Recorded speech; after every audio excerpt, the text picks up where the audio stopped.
any ground. It's like if you've got an argument that demonstrates that there can't be a God that is both a square and a circle, you haven't gained any ground because you haven't covered God in any kind of broad sense. You've covered one very narrow definition.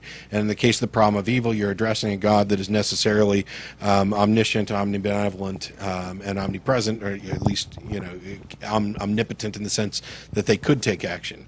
Well, okay, yeah. And I realize that those are words that a lot of people use to describe their God, but you have, by eliminating that and showing the contradiction there, you really haven't gained a whole lot of ground. Well, I think the reason you don't gain ground is it's an intellectual argument, and people, I think, believe religions for emotional reasons, largely.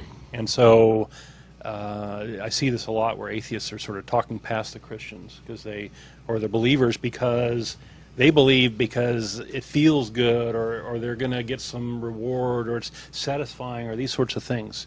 And we're hitting the intellectual, nail on the head. And we're missing the thing that really matters to them, right? Mm-hmm.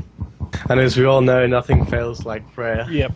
The last point I'd like to bring up is something that is prominent on atheist.com, and they trivialize suffering, and they try to glorify God by comparing God to a parent who makes their children suffer through the pain of a vaccination, so they won't get smallpox, chickenpox, rubella, and so on.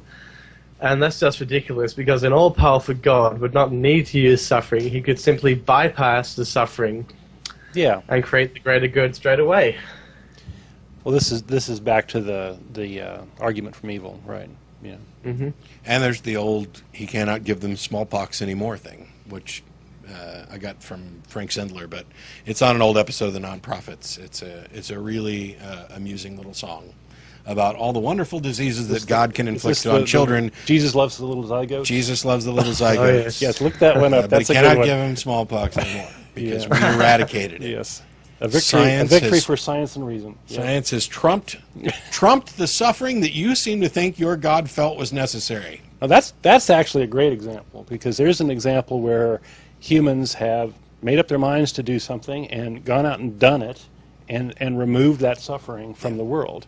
And hooray for us. Well, Winston, thanks a lot for calling. Thanks. Right, thanks, Matt. Yeah. When you came in, the air went out,